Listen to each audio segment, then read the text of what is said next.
We'd like to introduce today's speaker. Rohit Bhargava serves as Granger Distinguished Chair in Engineering, Professor of Bioengineering, and the Director of the Cancer Center at the University of Illinois Urbana-Champaign. Rohit is recognized for his research on infrared chemical imaging with numerous advances in theory, instrumentation, and applications. Using artificial intelligence techniques, his work focuses on enabling a new approach to pathology called digital chemical histopathology for better diagnosis and clinical decision-making. Rohit graduated with a B.Tech dual degree from the Indian Institute of Technology, New Delhi, 1996, and received a doctoral degree from Case Western Reserve University, 2000.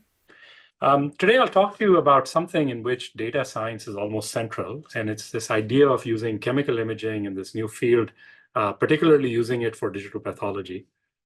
So here's the workflow that is in a traditional pathology lab. You take an unstained slide, sample, stain it, look under an optical microscope, and a pathologist makes a decision. In the last decade or so, this idea of digital pathology has become more prevalent, but it's basically the same data content, right? You're still taking the same RGB color image, and instead now you're trying to find structural things that we could manually look at before, but now we're using a computer to look at. So one of the key questions is, if we add more information to this process, do we get better? And so the information that we've chosen to add, and you'll see in a second why, is actually the infrared spectrum. The infrared spectrum in the mid-infrared region is the strongest optical signal that you can get in an electromagnetic spectrum that is indicative of the chemical composition of the material in it. So for each pixel, instead of getting an RGB, we can get up to a 2000 data point vector. And that vector has a certain shape. That shape is given in the middle here by laser pointer by this curve. So this is an absorption spectrum in the mid-infrared. It's about 2.5 microns on this side and about 13 microns in wavelength on this side. And obviously all these data points, each of these little squiggles, will talk about what they mean and how to utilize them. But as you might imagine, looking at all this data manually is not possible. So we have to use computational methods. And there are two methods that we use in particular. One is a technique that we call stainless staining. And the idea is to take unstained tissue and make it look like a stain, obviously. So it's not just a visualization technique. There's also some science underlying it and relating it to the molecular basis of the tissue. But the second is perhaps much more interesting, certainly for us. And it's this idea of taking the whole data set and extracting as much information from it as we can. And this is actually in honor of Shachi. I took her data set, and this is work from Shachi's PhD thesis, in which what she's able to do is take this data set and turn it into information that is actionable in the clinic. So on the information on the right has benign cells there, ductal carcinoma in situ, looking at perhaps invasive cancer if it does exist in this tissue, and different kinds of responses to cancer in desmoplastic stroma and regular stroma. So instead of an image that looks like this, has just 3 colors, and you need a person to interpret the structure, we can give you a much more informative image that looks like this.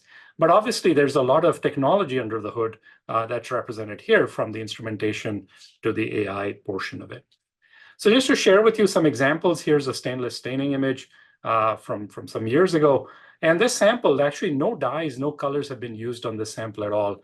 This is 100% digitally stained. The background is H&E stains, which is very trivial. This foreground over here is a cytokeratin stain, so I can find all the epithelial cells that might contain cancer. And this is a different stain that highlights collagen within the tissue, so I can look at collagen quality also within the same tissue. And here you can right away see the power of this technology. You can now, instead of looking at a one-dimensional sort of image, you can start looking at multidimensional data. So how far can we take this? Again, this is older data. I'll show you much newer data in this talk. But we took a panel of molecular stains and chemical stains and tried to reproduce those. And there are 2 things I'd like to point out. One, some of the easier stains you can reproduce very well. So look at this, and you can compare here. But as we go to more and more molecular stains, we start losing the ability to try and to reproduce those. There are 2 reasons to lose this ability. First, if you're eagle-eyed, you'll notice that the resolution of these infrared images is somewhat poorer than the visible image, and we'll learn how to deal with it during the talk. The second thing is the signal-to-noise ratio is a very critical element. And the higher the quality of data, the better your AI can perform in this case. So normally we're used to seeing just pictures of a cat or a dog, and we try to classify that, and we don't consider signal-to-noise ratio. But here, signal-to-noise ratio becomes really important. So remember resolution, we're going to come up to the resolution of optical microscopy, and signal-to-noise ratio, so we're going to come up to signal-to-noise ratios that allow us to solve problems in the future. So this technology really started almost 20 years ago now with some of the work we did when I was a postdoc. And what this paper showed was it's possible to get for large numbers of samples from diverse clinical settings for about 400 patients, histopathologic information that is comparable or better than a human. And that paper since then has set my lab off and many other labs across the country and world into looking at all kinds of organs and all kinds of tissues. So obviously we won't cover the atlas of tissues here, but I'll give you some specific examples. One idea in which we start to think of all these applications is sort of in this domain. So starting from the top here, the most common or easy thing for us to do is sort of discovery histopathology, right? What is in my tissue? What kind of cells are there? What kind of tumors might be there, and so on. The next level we call diagnostic pathology, which is really not only figuring out where the tumor is, but what grade it might be and what quality of tumor it might be. So obviously, the second piece of, or the second class of problems is much more difficult to do than the first class of problems. The third class of problems I call deepfake pathology, and here's the idea that you're now trying to make a tissue appear exactly as if it was stained with a different set of stains. So the thing on the left, this one is actually a digitally stained tissue, and this one is an actually stained piece of tissue, and you'd be hard-pressed to sort of tell the difference. So deepfake pathology is now becoming almost as good as real pathology. And finally, what we would like to do is take a person's diagnostic tissue and try and predict, how they're going to respond to a certain treatment or how their tumor is going to progress over a period of time. So this predictive pathology, particularly from a small amount of material from a human, is really, really difficult. And of course, there are many, many people working in this area. So I'll share with you what we are doing in this space. Maybe let's start with the most difficult problem. So one of these studies that we published just a couple of years ago started to look at moderate grade disease. So these are moderate colon cancers, stratified by age and survival years. So we took a whole range of people who survived for a certain time and stayed alive for longer time, sort of mixed them up and only considered the moderately differentiated disease because, in poorly differentiated or well-differentiated tissue, you can actually, predict outcomes relatively easily. So what we decided to do was focus in the middle, about 70% of patients, and say, could we separate these out into those who have dangerous cancer versus those who might have slow-growing cancer? And again, it's a fairly long story, but I just want to highlight the main point.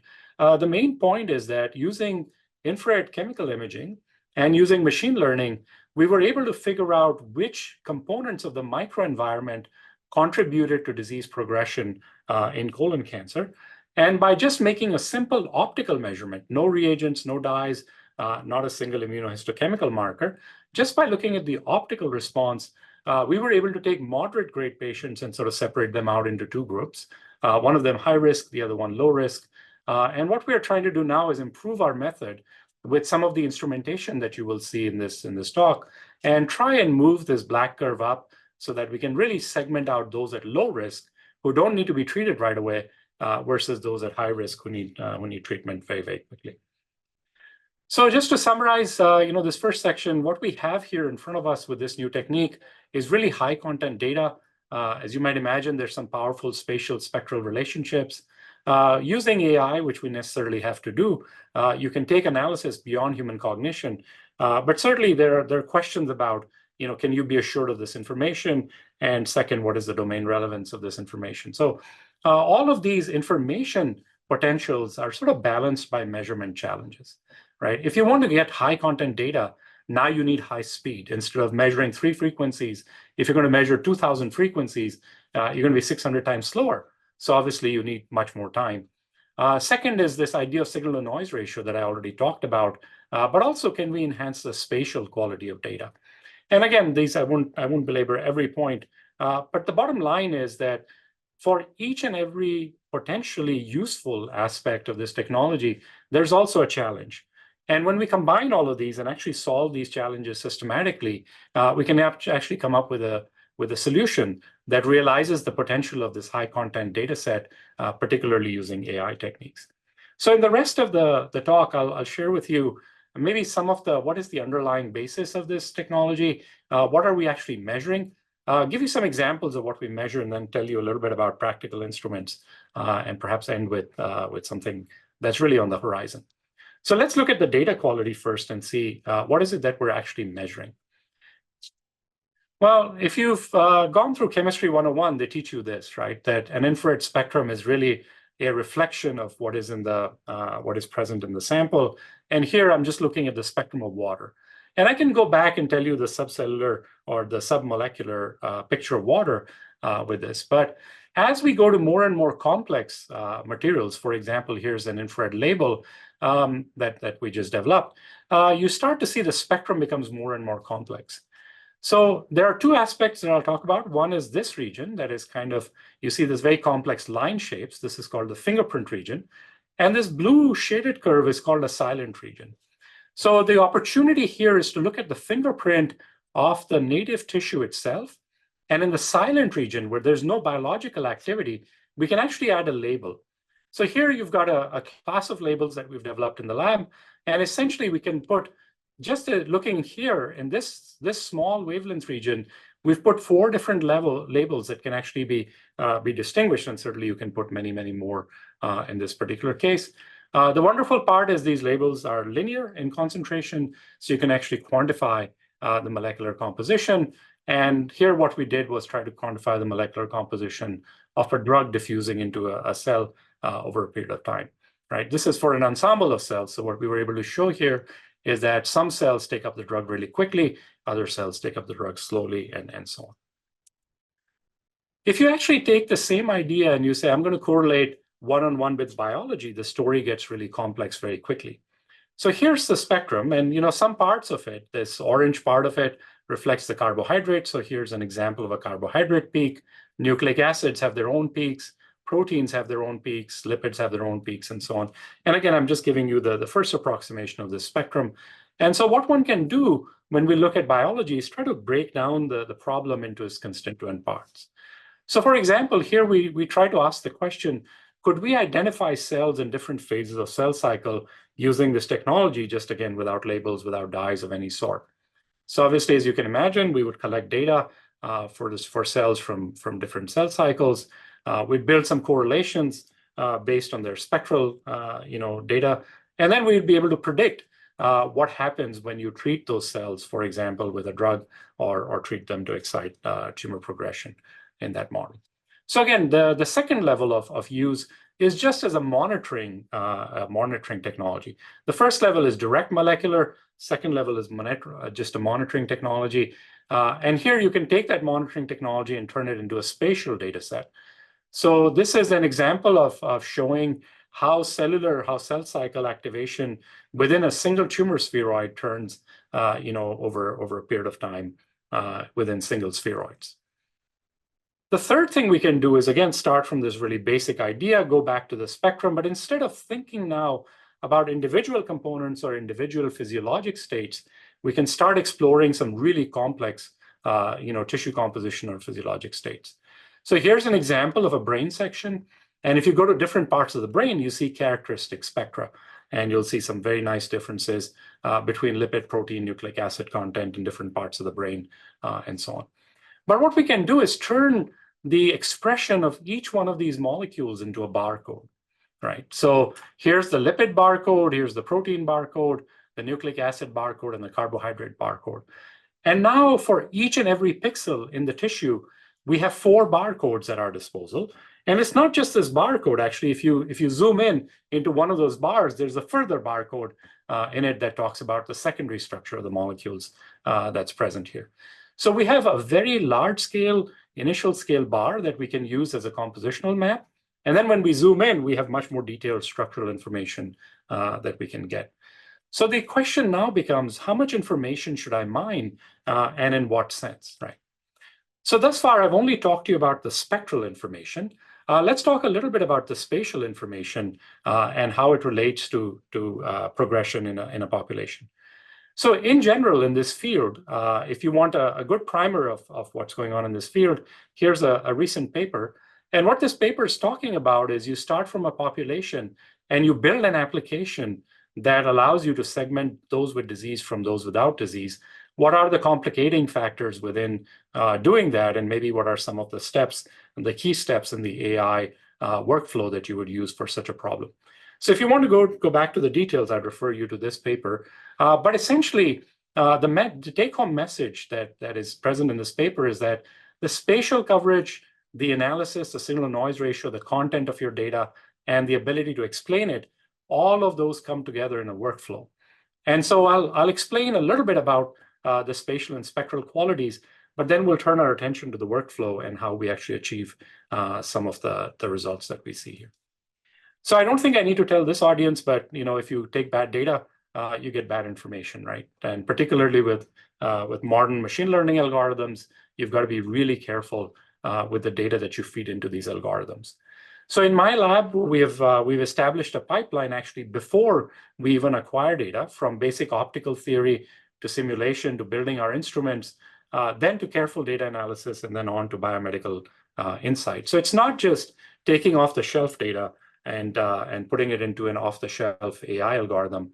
I'm going to tell you how we craft workflows as things go along. So one of the more interesting things is, what are the limits to information? Well, in one sense, we understand the limits, right? We can take an image, zoom in, and until we don't see a structure anymore, we keep zooming in, and we call that resolution limit. Well, here's an optical image. If I were to take the corresponding infrared image of it, I will get many more frequencies than the 3 frequencies I get. But now my image quality has degraded a little bit. And you'll see some of the contrast is lost because I'm only seeing some of the chemicals, not all of the chemicals together. The second problem is a physical problem, right? So here's the microscope. And if I were to now understand physics and say, what's the limit of resolution that I can get? Well, it turns out we're at a disadvantage. So physics tells you that the limit of resolution in a microscope depends on the wavelength of light and the numerical aperture of the lens. Our wavelengths of light are 2 to 10 microns, so our pixels are much larger, and that's why you see this sort of degradation in image quality. So this all seemed to make sense, but then just a few years ago, we did some basic theory work, and we started challenging this dogma that to gain molecular information, do we really lose resolution and do we lose coverage? So I won't belabor this, but I'll tell you there's a whole lot of theory behind how we design instruments. And now this whole field is on a rigorous footing over the last decade, where we've worked through all the problems to actually define what do we mean by image quality. And just to tell you what actually happens at the end of the day, so this was the prevalent state of the art. After our modeling, these are the microscopes we can design. So you can actually see how the image quality goes up from here to here.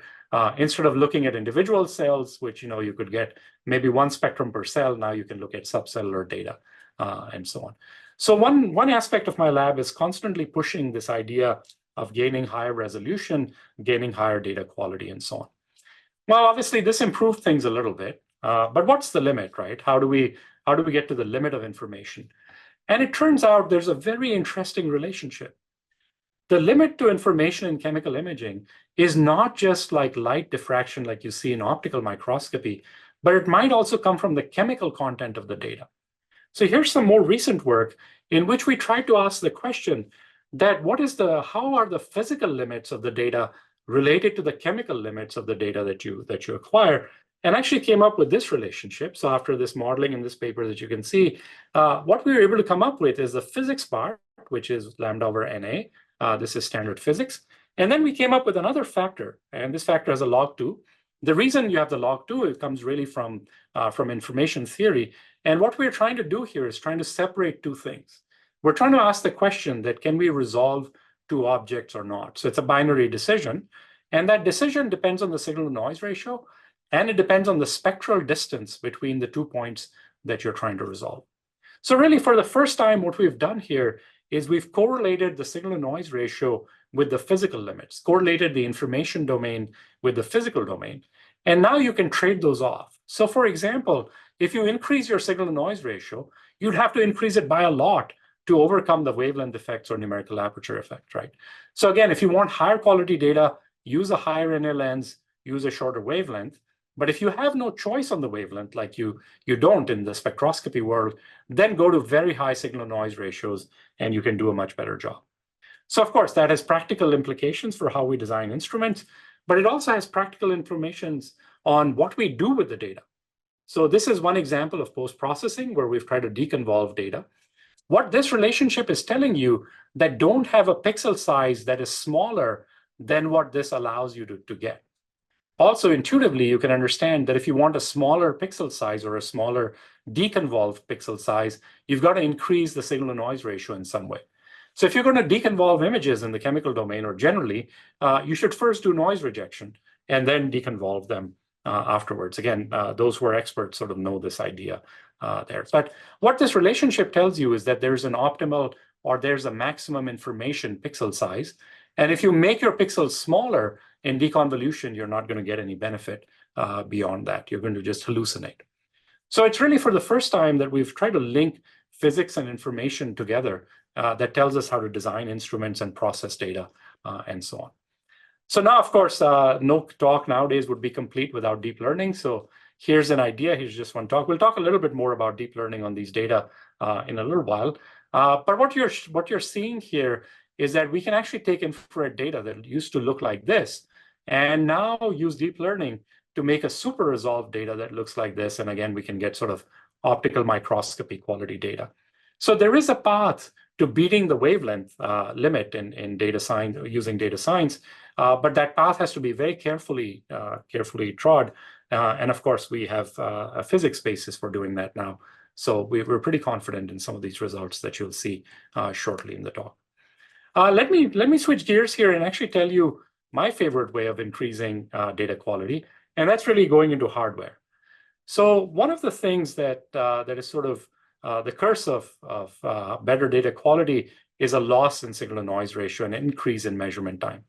So if I decrease my pixel size by n-fold, it turns out the time required to image the same sample goes up by n to the power 4. If I'm detector limited, it still goes up by n squared.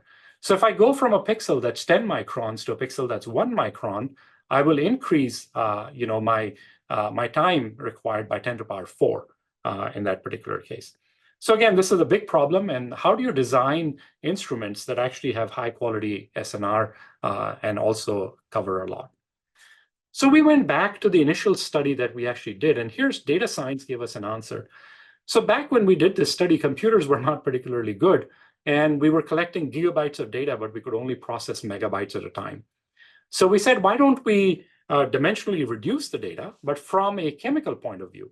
We're not going to reduce it using PCA or some technique like that, but we're actually going to select the most statistically, the most chemically useful things that allow us differentiation and only use a few frequencies.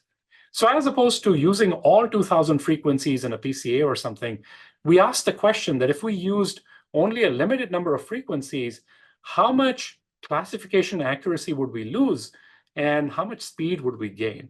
It turns out you only lose accuracy by about 1% while gaining a speed of about 20x. So this is great news. You know, if you're going to be 100 times slower, you've already gained a 20x speed to solve the same problem simply by considering fewer frequencies. So again, this is work that Shati did, actually, just beautiful work. Taking that insight, what she and her colleagues were able to do was design a microscope that only measured a few frequencies at a time. And those frequencies allowed you to image a person's breast biopsies, for example, and come up with a decision in just a matter of hours. So just to give you the advance in context, using conventional instruments, measuring this particular sample would have taken several days, maybe about a week. And in this case, we could be done in a day, right? So that was a massive advance, about a 10-fold advance, but then we weren't happy. We wanted to go even further from this. So using that demonstration or proof of concept, we got inspired to really think about how we can do pathology in minutes, but again, with robust and predictable performance. So we went back and started looking at how microscopes are designed. And again, this is a little bit of an educational history, but infrared microscopes have been around actually for almost 80 years now, right? This is 75 years and counting, in these techniques. And every decade or so, there seemed to be some advance. So in the late 80s, we coupled a Fourier transform system, so Fourier transform spectrometers. I started my graduate work with doing full field imaging. So this is from some of the early days of FTIR imaging. And then many other people came up with different implementations to do this. Our own lab started using lasers that did only a few frequencies in 2012. And then again, there's some new work looking at ultra-fast lasers and so on, ultra-fast processes and lasers. But notice the optics of it remained essentially the same. It's these reflective optics that you see over and over again in all of these implementations, right? Whether it's 1949 or 2019, you saw basically the same optics. So we asked the question that why do we need the same optics? We went to the drawing board and redesigned optics. So we went back exactly to the drawing board, looked at everything from source to detector, redesigned the whole instrument. We redesigned the mechanical assembly, redesigned the electronics in the system, and really optimized everything. After that, we then optimized the software. So this instrument is capable of auto leveling, autofocus, scan speed feedback, lots of things that normally go wrong. And the reason I'm telling you all this is, if you want assured data, you have to go back to the source of the data and make sure you've addressed all levels of noise there, and only then will you get data that looks like this. So just to give you some salient points of this new instrument that we've designed and reported, of course, these are the new lenses. They perform much better than the old lenses.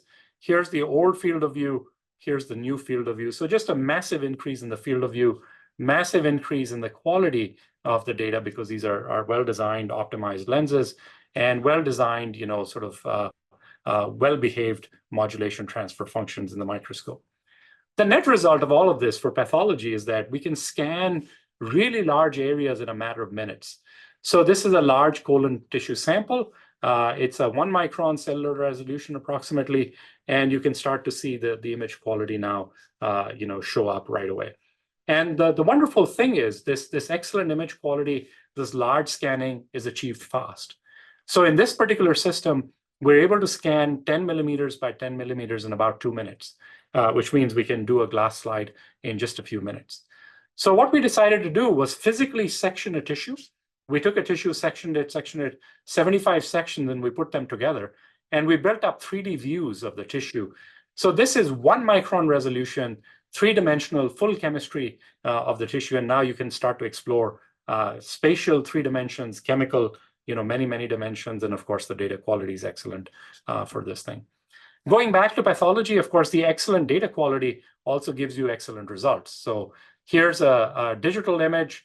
This is the same H&E stained image, and you can see we can overlay the diagnosis right on top of this and tell you, well, here's a nice benign area. Here's a cancerous area. Here's a cancerous gland and a benign gland sort of mixed right next to each other.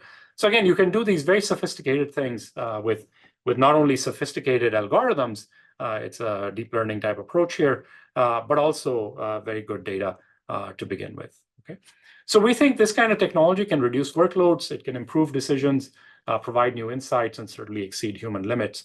So we think this is a great way to go. What we're engaged in now is turning this technology into a practical tool, integrating data into it, and certainly establishing use cases for this. So I'm really delighted to share with you, here's a schematic of our prototype. So we've built 5 of these prototypes now. The first one is going into a clinic, to Mayo Clinic actually next month. And we'll start looking at 2,000 consecutive patient samples in 10 minutes per patient and start doing pathology in real time, so as to speak.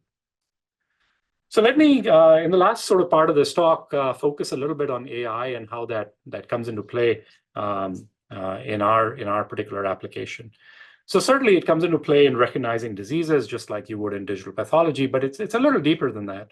What it is useful for us is, how do we alter the speed signal to noise ratio and content equation in its best forms, right? And this is not we're not the first ones to apply AI or digital computational techniques to imaging. Actually, you can go as far back as 1966. You can sort of look at more recent work where we're focused on digital pathology at H&E. and actually even more fantastic work where we're going to transmission electron microscopy, right? And you can see at different levels here, we could just look at disease overall, cell types in a piece of tissue. Here we're looking at disease, localized within a piece of tissue. Here we're looking at disease changes at the subcellular organelle level, right? So I'll show you examples from my lab in all three cases, but I'll tell you all of these things don't have chemical data behind them. They all make their decisions based on morphology alone. But what is happening in the world today is our capability to handle large and complex data and turn it into information is increasing with computing, storage, and algorithms sort of working hand in hand. The second thing that's happening in the microscopy world is we're using AI to elevate performance. So here's some example, not from my work, from some others, where you can actually take a poor quality image and turn it or restore its quality using reconstruction. You can change the fundamental trade-offs in terms of depth of penetration, in terms of quality of images at different planes, and you can provide information reliably from these images, right? So all of these lovely tools exist, and what we're trying to do is trying to bridge this gap between morphology and structure on one half and the molecular world on the other half. So all of the examples that I showed you on the previous slide and this slide, really at the end of the day, look at one label or one molecule and look at the morphology assurance of that molecule. So how do we take the large chemistry that we're talking about and turn it into information? Well, this is the same slide I showed you a little while ago, but we've built this framework to integrate segmentation, increase speed, and super resolve images all at the same time, right, into one workflow. And we can take that and implement it. So here's an example. We can acquire IR data really fast. This is a few microns per pixel. We can take an unstained sample visible image, and we can do a virtual stain that looks exactly like an H&E. So now these are actually subsequent sections, so they're not exactly the same section. They're about 5 microns away. So you'll see a little bit of difference between these two, but you can't really tell any difference that would cause a pathologist to diagnose them differently, right? So we're now at the point where digitally stained virtual stains look exactly like H&E stains once you go through this workflow. Here's again some work from Shachi's thesis. This is a little bit older, but again, this is beautiful work showing the potential of this technique, right? And the trick here is notice that we're able to separate ductal carcinoma in situ from everything else, from benign, from other disease, and so on, quite well at the single cell, single pixel level, again, by using workflows like this. So where we're headed actually is not just looking at segmentation of images, but maybe using this information in an interesting way. So this, I'm just putting it here for fun because it's an interesting, fun sort of experiment, but it's also interesting from many fundamental points of view. What we did here was went the other direction. We actually started from the class label data, from the chemical image, and went to try and generate an H&E image. And you'll see the results here. Obviously, there's a class label. We can synthesize the H&E. Here's the real H&E, and you can sort of zoom in, right? So this is a relatively simple tissue. We can actually do that for much more complex tissues. So here's a piece of colon tissue, for example, and we can synthesize an H&E that kind of looks real and try to go back and forth between the chemical and the physical domain. So what is this good for? Well, first of all, it fools pathologists, right? So for every case that we've simulated, we tell a pathologist, can you actually separate it from real images? And it turns out they can't. So what we are trying to do now is make those diagnostic edge cases in simulation, feed those to our algorithms and come up with better digital pathology ideas. And one way to do that is this is a clever little tool from, let's see if this works. Yeah, so this is actually a real-time video from my student. And what he's doing here is taking a chemical image and converting it into a clinical H&E image, right? So this is converted. Now what he's going to do is go in and for our sake, for sake of demonstration here, he's being very rough. So he's taking a big fat pen and he's just coloring in, little cell types of different types that you can see here. And of course, as you might imagine, he's going to play around with this, change the tissue in many different ways. And then he's going to hit convert. And once he hits convert, this is actually the real-time video, you can actually see a fake H&E being generated. Now, this, of course, is very, very fake because he's just trying to be very rough with this particular tissue. to illustrate the point and give you very large changes. But imagine this tool in the hands of a pathologist. Now we can go in and make very subtle changes in very small regions of tissue and simulate those difficult to understand cases, not just for education, but to feed into digital pathology algorithms. So we think chemical imaging goes bidirectionally, not just looking at clinical samples and diagnosing things, but actually improving our understanding of pathology and tissue structure broadly. So where we are headed towards is maybe this real-time immersive pathology, where we're looking at this chemical structural image that is merged, and then there's AI bringing up in real time labels that tell you what that piece of tissue is over at that point. So in the last 2 minutes here, let me tell you about a technology that is emerging that's really, really at the frontier. And we call this beyond microscopy. We think this is imaging at the limit, but again, with robust and predictable performance. So this is switching gears on the instrument a little bit. This is a technology that my lab didn't invent, but I'll show you what we've done with it. Here, we take a laser. The laser shines on the sample. Where the sample absorbs light, it heats up a little bit and consequently expands. We use an AFM tip to measure that expansion. So now the resolution is determined by this AFM tip. And of course, the instrument response is spectroscopic, using light and so on.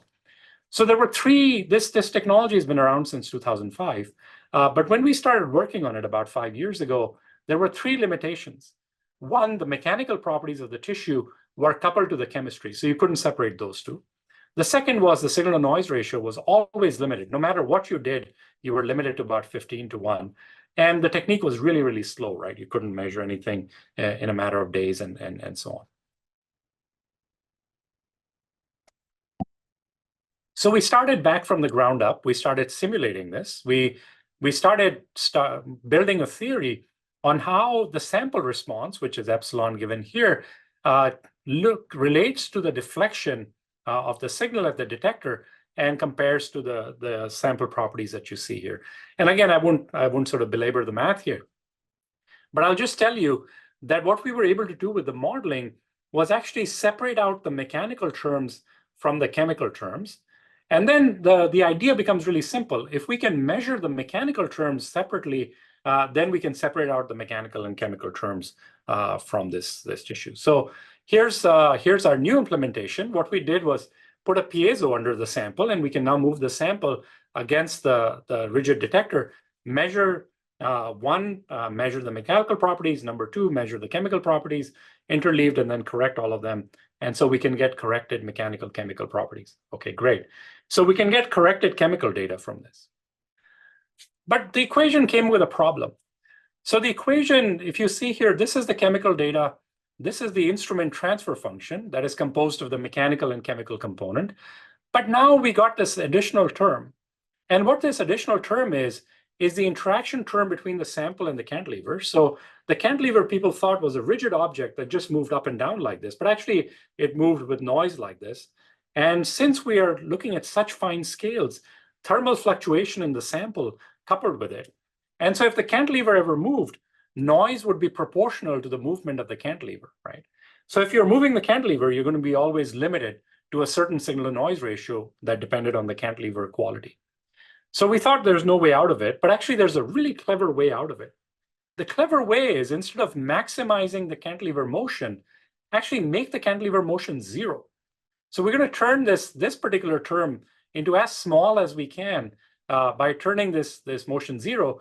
And instead of the sample expanding and pushing the cantilever up, we're going to expand the sample, but use a control loop to push the sample down using the piezo that's under the sample. And you'll see the influence of this right away. This is what we call the closed loop technique. So this is the method that I just told you about. And these are 3 of the other commercial methods with varying degrees of success. So this is a 4 nanometer thick film of PMMA. And of course, look at our signal, virtually 0 background, and we can measure the signal. And these signals, you really can't tell the film from the background with any reliability. So now we've not only corrected for the chemical things, but we've also corrected for the responsivity. And again, this is a fairly long story, so just to cut it short, here's the data. This is 40 nanometer data of a single cell. This is a single cell here, And it's a 100 nanometer section of a single cell. Where we're pushing towards now is about 5 nanometer resolution. So imagine all the chemistry that you want, but now with transmission electron microscopy type resolution, that one can get at the nanoscale. So this is where the frontier is, and you can just imagine how much data will come out if we can build a whole cell model, even from that resolution. So that's exactly what we're going to do. And in this last minute, I'll just tell you about three sort of groups of people who are helping this. So number one is the Cancer Center at Illinois, and as Shachi mentioned, it is really about converging engineering and oncology. So the first microscopy example in AI that I showed you, the clinical translation, all sorts of falls into this bin. The second one is a new NIH P41 center that we just started about a year ago, and it's to promote label-free imaging technologies. So if you'd like to collaborate with us on anything that you've heard, this is the National Resource Center, so you can come work with us, take your samples, and collect some data with us. And the third one is just very new. This is one of 4 National Science Foundation centers that got funded last September, so just almost 3 months old now. And this is based on the last slide that you saw. The idea is, can we measure the chemistry present in very, very small volumes, nanoscale volumes, and put those in a computational model? So how can we build computational models if we can measure the chemistry of a single cell, with almost infinite precision? So again, I'll stop here. Really, thank you for giving me the opportunity to share some of our work. I want to thank those who did the work, and want to thank the funding sources who supported this work. Happy to take questions now. Thank you.